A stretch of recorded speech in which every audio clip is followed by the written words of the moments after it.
Very lovely good morning. Thank you for sticking with us here on BTM television. Of course it is 8 and we'll be diving into the topical discussion in a few minutes from now, but of course today we'll be hosting Honorable Lydia Wanyoto. She happens to be the leader of the NRM Women's League, and of course just shortly we'll be diving into the discussion with her. But of course the preamble for today's discussion is the journey ahead, that is for the 2026 general elections, as we do expect to be going to polls in the year 2026. Now ahead of this journey, we've seen political parties, that is the several ones that we have in the country, because according to the Electoral Commission, Uganda does have over 20 registered political parties, but then the ones that are active in the politics of Uganda are few. Well, the question is, why all these political parties and why the less participation in the politics of Uganda? What is the agenda as to why they registered these political parties? Well, when we look at the NRM party, it has of course been trying to implement its manifesto. We've seen President Yoweri Museveni move around, we've seen members of parliament also move around and try to popularize the parish development model project, which is one of the yardsticks that the country will be using to kick poverty out of Uganda. Now, of course, several manifesto points by the NRM government are being put in place. We've seen some of the schools being given attention. We've seen what is happening in the cabinet.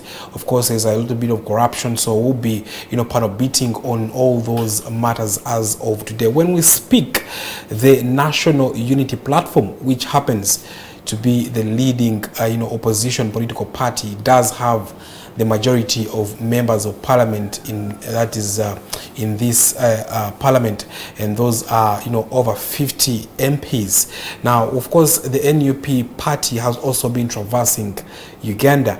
These say that the Kunga mobilization campaign has been ongoing. However much it has tried to, it has been frustrated by the NRM government. But of course, the questions here that are rising is if the NRM government, is trying to take advantage of the underhand methods to frustrate the politics of the opposition. Now, the NUP, of course, has had some of the successful campaigns. We've seen them try to put their message out there to the ordinary Ugandan.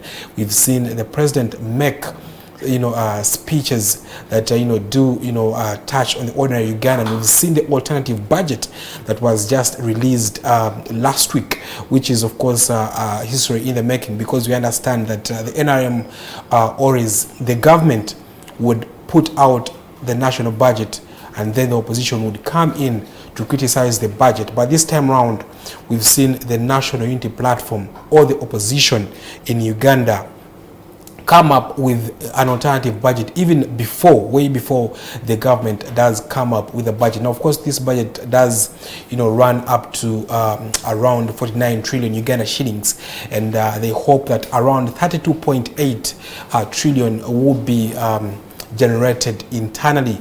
How is this going to be generated? Of course, this is fighting corruption, reducing the corruption tendencies that are in Uganda, because according to the latest IGG's report, Uganda loses at around about 1 trillion when it comes to corruption. But of course, according to the alternative budget and the suggestions that were in there, Uganda is losing around 10 trillion according to the alternative budget, because I read through it and that is what I could find out. And this is going to be one of the sources of income that the NRM government will be, rather the NUP proposes that the NRM government should be using to come up with some of the funding to fund the budget internally. Of course, we look at the Alliance for National Transformation Party, the ANT, that is led by that is Major General Gregory Mugisha Muntu. He is retired. Now, ANT has also been traversing the country. We've seen them try to establish grassroots leadership, because according to the ANTs, one of their point of approach in the politics of Uganda is that they should be approaching from the grassroots, building structures from down to up. Now, this strategy seemed not to work for them for the year 2021 elections, because we did not see them win the election, and also we did not see them scoop any seat when it came to the parliamentary races. Even the ones that they had, the ones that defected to their party, did lose their positions. We have the likes of Gerard Karuhanga from Ntungamo. We saw that post also being lost, and this of course puts a challenge to, is the approach being used by the Alliance for National Transformation Party the right approach that should be implemented to see to it that the government they can come into power. So we'll also be diving into that. I'm just giving a preamble because the 2026 general elections heat seems to have already come up in the country, and of course, when we speak the NRM, we are seeing, we would call it a division or not a division, according to how you want to put it. But the son of the president, that is General Muhoozi Kainerugaba, also declaring his intentions to run for president come the year 2026, because he took it to his social media platform, that is Twitter, and did mention that he will be retiring from the army this year. Of course, that makes him eligible to stand for presidency. We've seen him establish his own structures, and according to one of the persons in his structure, that is Honorable Lillian Abba, who happens to be the woman member of parliament for Kitgum, did come out and say that there is no reason as to why General Muhoozi Kainerugaba cannot be president. He has, or he maintains, he holds the stature of a president or a person who can be a president. So that means that people who are also believing in the MK project. The MK project also has, believers, just like any other political, party or political drive. Now, we look at the Forum for Democratic Change Party, that is FDC. Now, FDC last year did release a 5-year roadmap.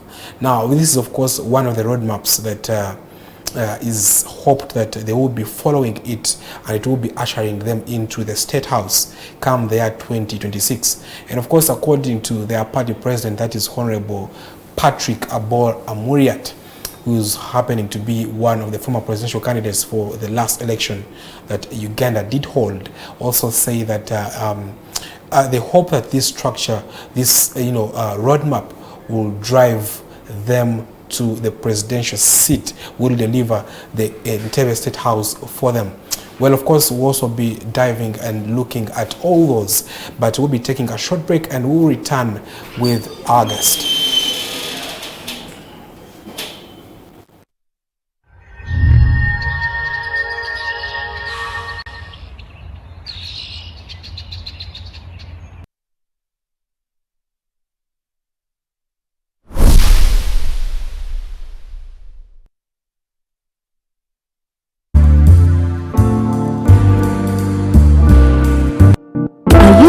For a one-stop center to host your conference or meeting, wedding parties, workshops or seminars, Tobani Conference Center has the perfect modern space for your event.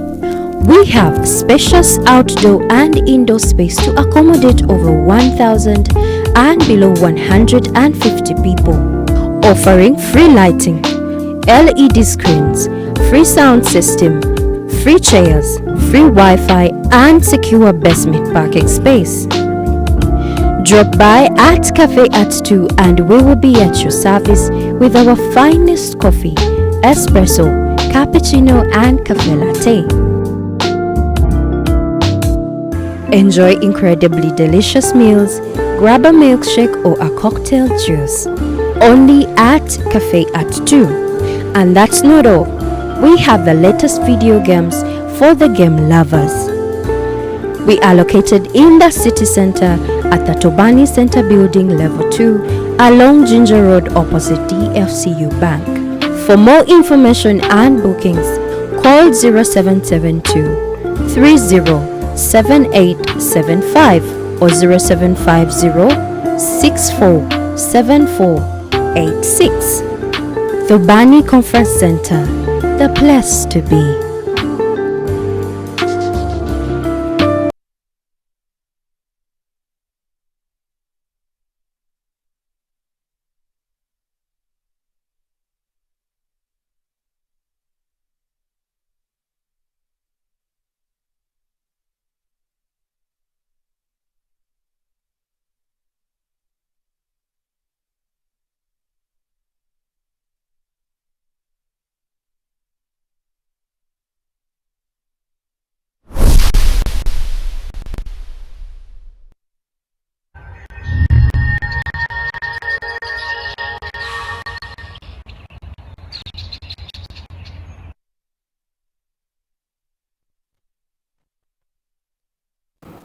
Well, welcome back. I will not be taking much of your time, as of course we are time barred, and our guest for today, as I did introduce her earlier on, is with us, and of course we'll be diving into the discussion.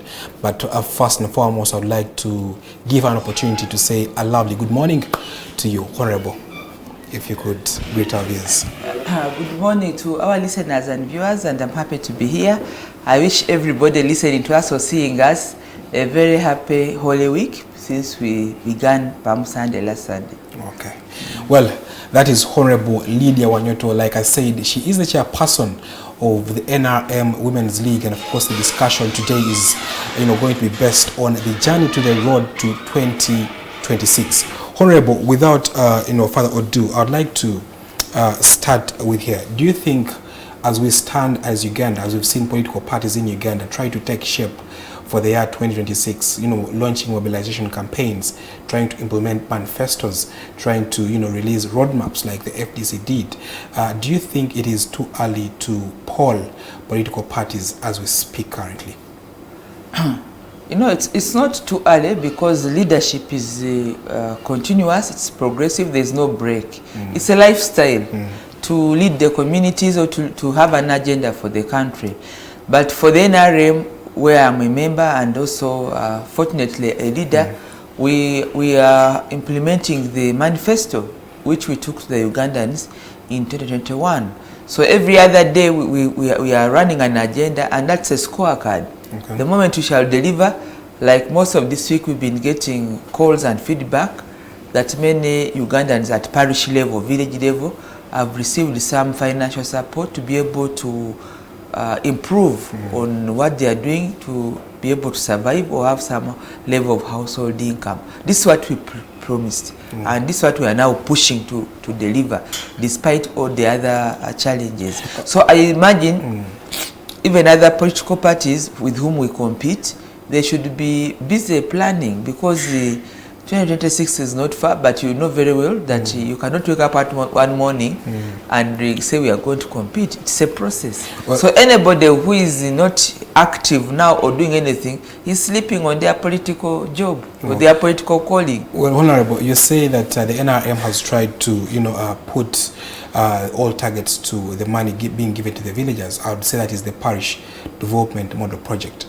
However, is the NRM implementing, or is the NRM, throwing its ideology to the public enough? Because we are only seeing the PDM, taking cover of everything. Is this the only plan that the NRM party has?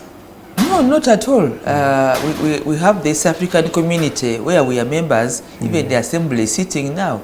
We have what we call division of labor.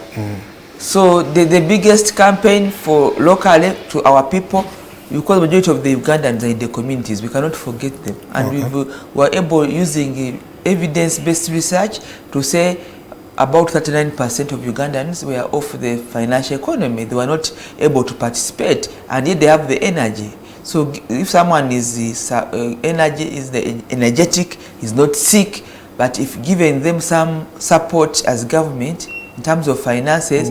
They have a garden, they can grow some food, or they can go to the market, so that everybody is active and they are able to fulfill their basic needs in society. And it's also a dignity issue.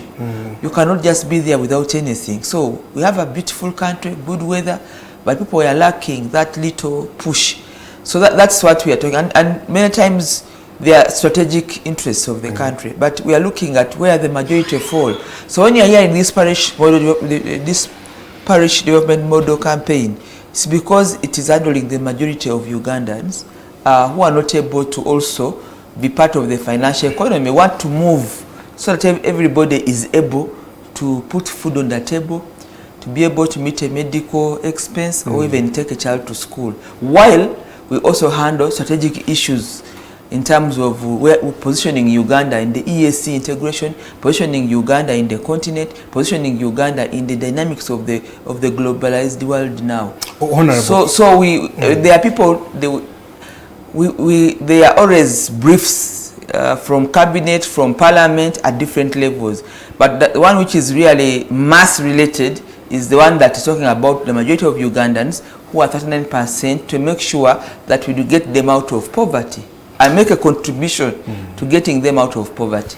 Well, Honorable, when you look at the NRM manifesto, it's a question of yes or no as I lay a preamble for my next question. Has the NRM been able to deliver 100% on its manifesto? No, it's not yet 100% because we are just done 2 years, so we cannot run more than we can walk, but we are on track.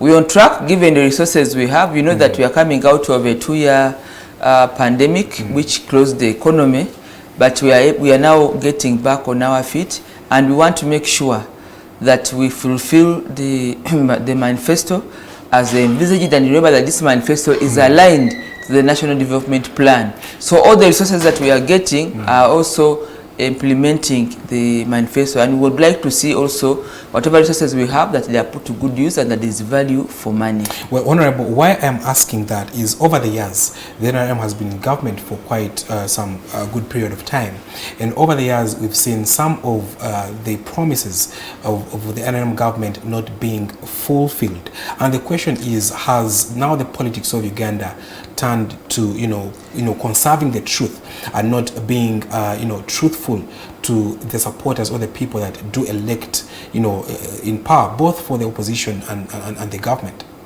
Give examples, because you see what you know what will happen. Listen, you have to give me examples, because every time we're not able to meet any target, there is an explanation to it, and then we will review and have a strategy. We have what we call periodic review of the progress we are doing.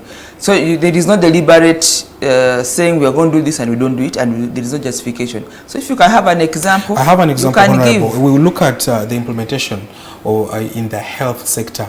That is, we're still seeing dilapidated hospitals. We're still seeing, hospitals without medicines. For example, in Kasese, we look at corruption. This is continuously eating up the NRM government, and this is even now, coming up way more with the just recent scandal of the iron sheets, and of course, this is escalating.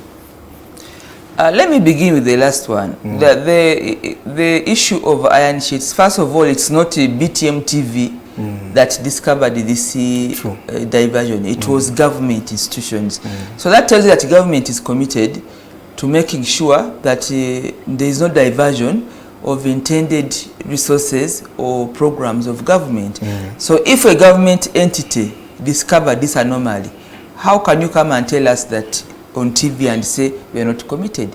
It is not you as private people, it's not the media, it is a government institution that discovered. So the tracking is there, and nobody has been left under the carpet.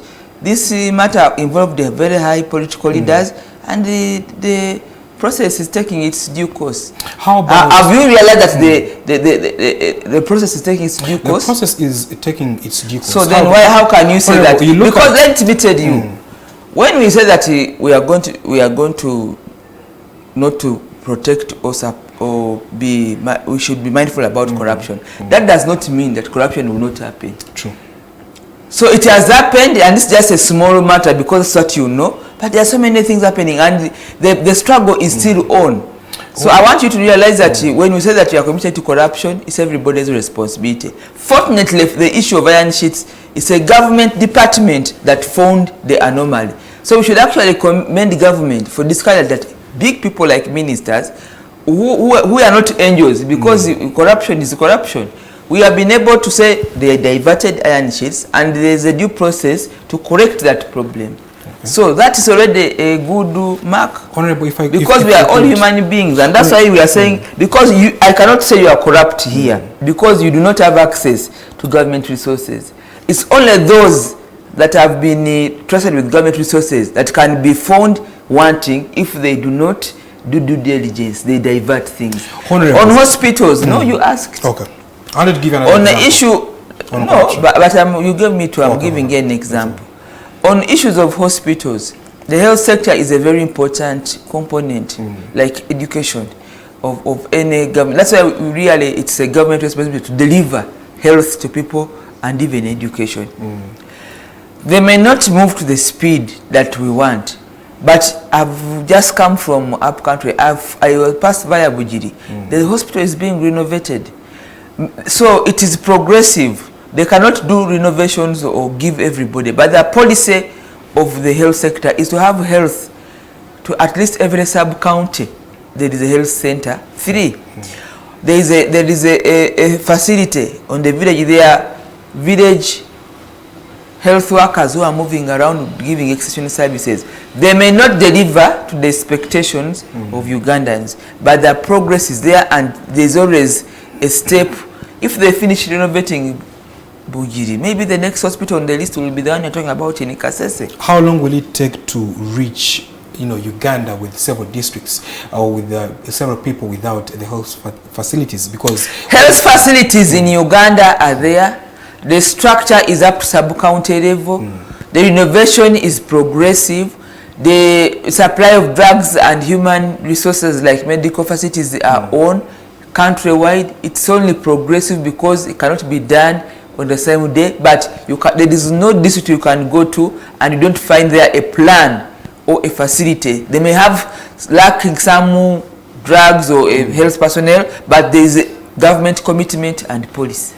Honorable, we look at some of the committees in Parliament that do deliver or do squeeze, several government entities to get the truth or to get accountability for the taxpayers' money. And in most cases, these have released reports. And of course, these reports are pertaining corruption, which is a matter that we just spoke about. What does it indicate? The fact that some of these recommendations that are given by these committees are not implemented because they are given to fight corruption still, or maybe to reduce on the effect that it has on Uganda. You give me an example. We've seen the Uganda Airlines report that was released by Honorable Joel Senyonyi's committee. It was shelved. No, it wasn't shelved. You don't follow programs, the rules of procedure. The rules of procedure, Parliament, committees of Parliament are not an end of parliamentary work. Most of the work goes on in committees on behalf of the plenary. But the final say on resolutions of any committee work is with plenary. So plenary has a right to say we shall uphold the report of the Auditor General, and that's what happened. So there was no shelving. So the work now of the Uganda Airlines goes to the executive and other agencies which are supposed to follow up. And unfortunately, maybe I can say this, there are no time frames to say the report has been released today, so within 1 week. If you don't see on media, BTM, whether they've made some arrests or thrown out people, then a contract has been terminated, then it means that the work has not been implemented. That's not true. And Parliament, that committee you're talking about, they have a chance. Like now we are doing the budget cycle. They can ask, we will give you, the Auditor General said this, we are not going to approve your policy statement because this and this is still pending. So there's always chance for Parliament to make sure that their interests are implemented, because you always have to go back to them every financial year to get money. So I want our listeners to know that it's not true that their documents, Parliament has work. If this year they have not listened to your report, wait for them. They will always come back. Well, Honorable, and say we are not approving this policy or this budget because of A, B, C, and D.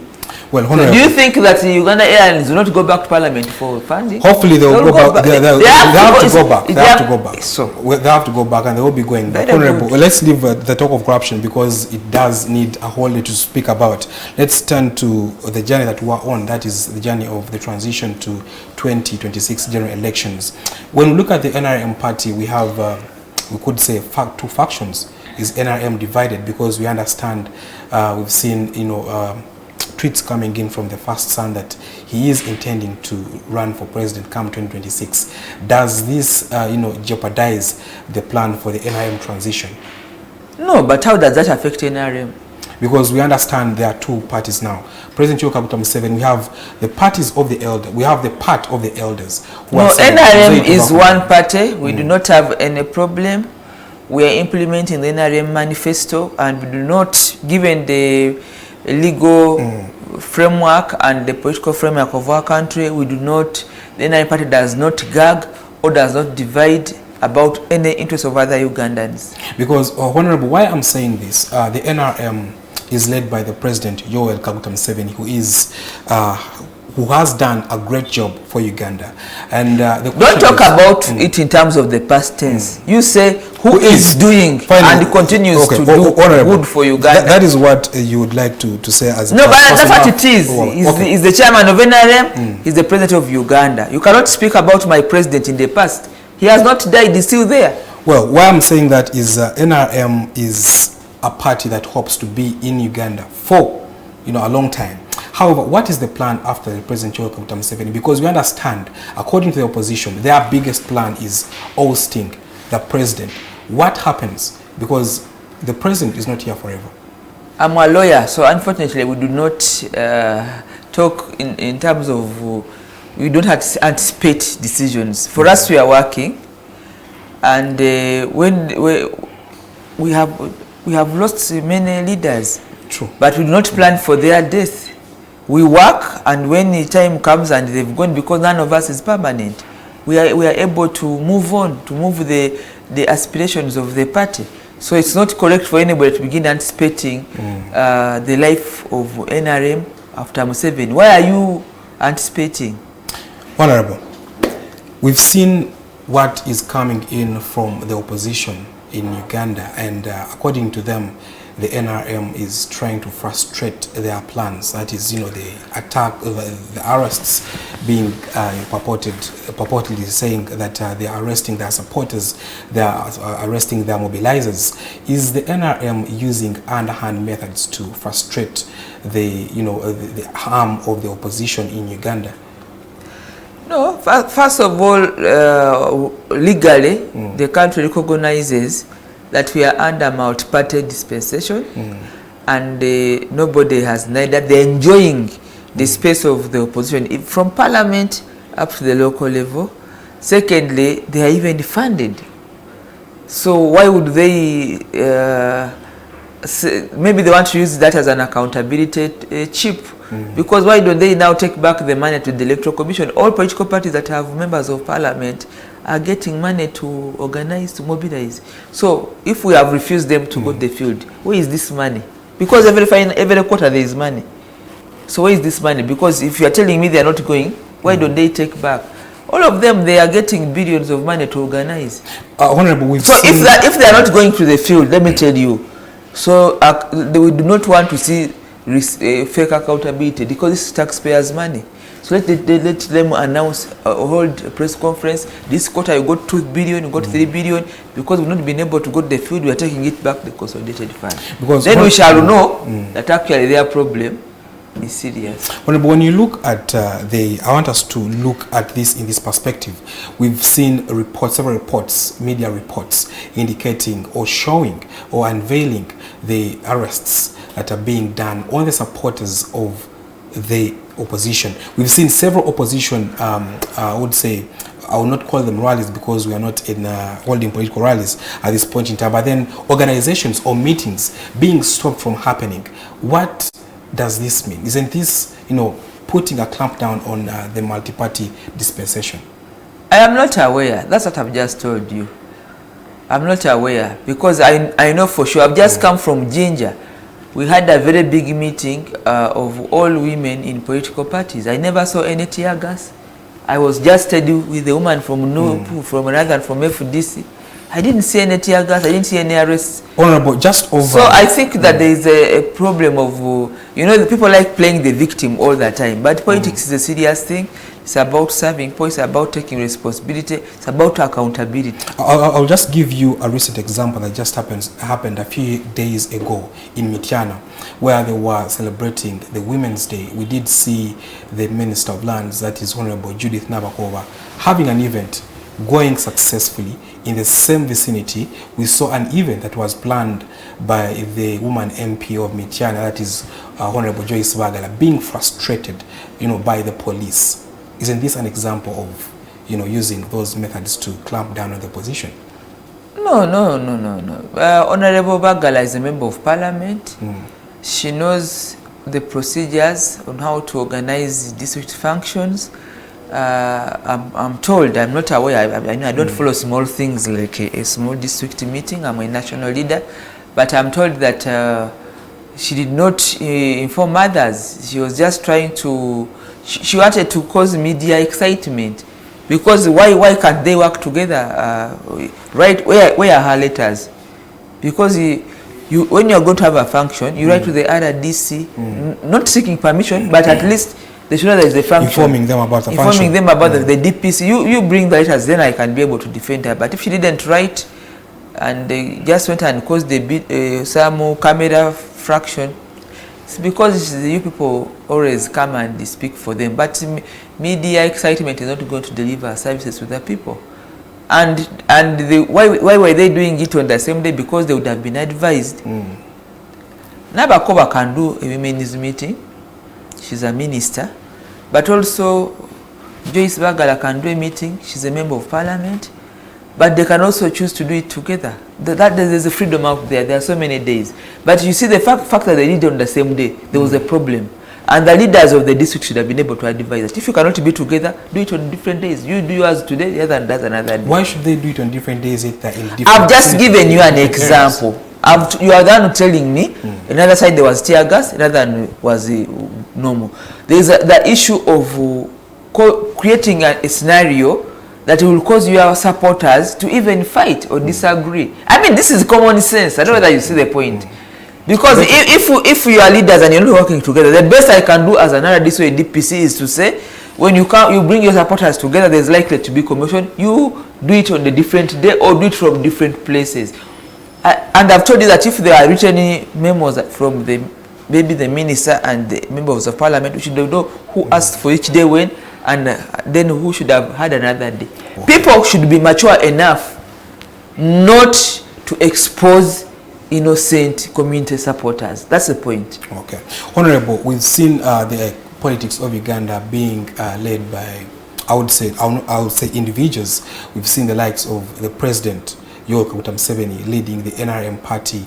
We've seen the times of Dr. Kano Kizza, and we're now seeing the times of Robert Kyagulanyi, the NUP party president. This is seemingly being about individuals, because we've seen how waves have moved.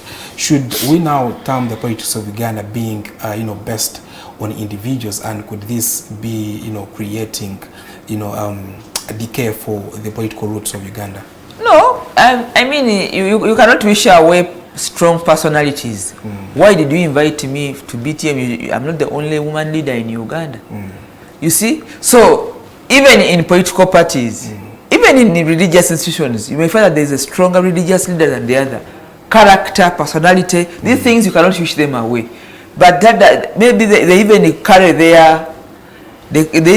their supporters, or they can brand their parties. Look at football. I'm not a football fan, but you can have a football team that has 11 people line up, but there's that one person people have liked because of the way he plays. But you can also, you are a member of Vida, Villa Football or KCCA, why are you more known than the others? Doesn't it? It's about and they say, oh, why are you overshadowing your other KCCA football players? It doesn't work like that. You hear people are talking about Arsenal, Man U, but there are those people in those football teams that they speak more about than even their clubs, and they even want to buy them out. So you cannot wish away people's clout, people's personality, but even the charisma. We are not the same. We are not the same. So the best way it should be done is that those political parties or those organizations should utilize this strength of an individual to leverage their victory, to leverage their campaign. Because, Honorable, why I'm saying this? You want everybody to be, how can we be homogeneous? We cannot be homogeneous. Is because, yes, they are supposed to, use or utilize someone's brilliance or someone's, blossoming. But doesn't this now overshadow the growing, politicians that are under these leaders? Because it took quite some good time for the opposition to get another strong candidate. And now that he's come, this could also take some time. It has visibly taken quite some good time for NRM to, now present someone that we can look at as maybe the person who could take over presidency over the current President Yoweri Kaguta Museveni. So what are you saying? What I'm saying is, isn't this now overshadowing the growth? There is nothing like overshadowing. Politics is about struggling or campaigning and presenting your best agenda. You cannot begin now talking like that. For you are speaking in terms of anticipation. You cannot anticipate. A leader will always arise. You may not fit into the shoes of a charismatic leader, but you're there. I mean, go to Tanzania. Do you know that they are still playing Nyerere's messages on radios? Yeah. But does that mean that Tanzania has not had presidents? It has had presidents. So are you saying that because they play Nyerere's messages as the founding father, the current presidents are overshadowed? It's a mindset issue. Why do you want to say overshadowing? I've given you a very good example. Yeah. You go Tanzania, you will tell me exactly what I have told you. Well, Honorable, in the morning talk shows, on all the radios, in the evening, the first messages of the country to give the country direction are from Nyerere. He died how many years ago? But does that remove, does it overshadow? It's about having an agenda and an ideology and a message, then others fit in along the way. Honorable, this is a question that has come in from the public. The opposition in Uganda is trying to front an ideology of ousting President Yoweri Kaguta Museveni. Is this ideology or is this way working for the opposition? Fortunately for politics, we have an opportunity every 5 years. We know in NRM that every 5 years we are going to face people that would like to remove us from leadership, from government. We also put up our best foot and campaign, and God has been gracious. We've been leading, and for that we want to thank Ugandans. We cannot stop other people who wish to contest to be leaders because that is their constitutional and political right. So I cannot come here and say they want to remove Museveni. We wish them luck. Doesn't that try to tilt the foundation of the NRM? These How? are youth. They are the youth. Oh. Who has told you? Honorable, why I'm No. You create hanging stories. Who has told you that the last 5 or so terms which Museveni has won, youth did not vote for him, or they voted for him? And who has said that youth are homogeneous? That the whole country from Arua to Chisoro, from Chisoro to Mbale, where I come from, to Elgon, that all youth have said are not going to vote for Museveni. We have a youth structure. The chairman of the youth in NRM is the Honorable Gaddafi Nasul. For every level he has leaders, and they have not relented on mobilizing for the NRM. So which youth are you talking about? The youth, however, who want to form parties, who want to join other political parties, they are absolutely right. That's their right. But they will not say that NRM does not have younger people. Who has told you that? Like, you wait for 2026, you will see. We've seen the NRM Youth League. However, Honorable, I'd like us to look at For your information, all the members of parliament who are youth, 5 of them are NRM.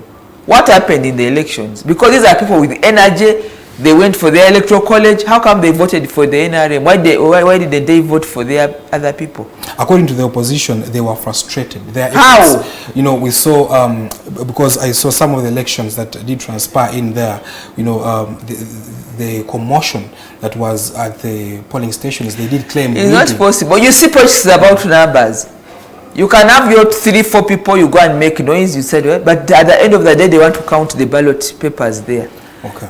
So, if the 5 MPs don't have, they became youth MPs as a result of commotion, we have, I was looking at our members of parliament, 63% of them are below 35 years and below. So those are younger people, and the majority are NRM. Are you saying that there was commotion for the youth MPs? There was also commotion for the whole country because we have the majority in parliament, and most of them are young people on the NRM ticket. Let me tell you, people should not live a lie. They should not live in denial. NRM is still strong, and we are still working hard to sustain the strength. We have challenges. Nobody should not deny that. But you should not lie yourself that NRM is weak. You are lying yourselves. Okay. Well, Honorable, we are time bad, but in just 1 minute, what do we pick? What does Uganda pick from what is currently transpiring in Kenya, and how can we pick those things to help our politics in Uganda? Kenya is an old democracy. They've not had a big conflict at governance level like we had. For us, since independence until 86, even at 86, we still had problems in the north. I think we stabilized just in the 90s. But Kenya has had a history of relatively peaceful governance, and they've grown leaders who can compete and compete very, very heavily. Like the last elections in Kenya were very tight. The difference is hardly 3,000 votes for the presidential. It never happens. Even here in Uganda, it has never happened. So when you hear them, when Raila goes to the public to riot, he has that day because he can cause problems. But it is good we're hearing that they are now having talks. But you know, Kenya also has a very strong religious community. The religious leaders are very strong. They can put to order anybody, including presidents. And they also have Kenya is the hub of the international community. So they are able to do a lot of shuttle diplomacy as diplomats. So we want to appreciate that and make sure that everything is well, and there will be order in Kenya. Already there was no riot on Monday. That shows that they can negotiate and talk. And for them, unlike Uganda, they have tribal leaders or they have section leaders. So this issue of winner takes it all cannot work, because you cannot live like almost half of the Kenyan population out of government. They have to negotiate some political space so that they are able to also survive and make a contribution to their country. Okay, very many thanks, Honorable Lydia Wanyoto, for making time for us today. Thank you. We do appreciate you as BTM, and for the viewers, hopefully you did pick something from the discussion we just had with Honorable Lydia Wanyoto. She does hail from the NRM party, as you all well know, and of course she is the leader of the NRM Women's League. And according to her, NRM is still strong. NRM is still leading Uganda, and of course it's not according to me. That's the reality. Honorable, that is how you want to put it. But of course, from the daybreak, have yourselves a blessed day, and hopefully you can make this count for you.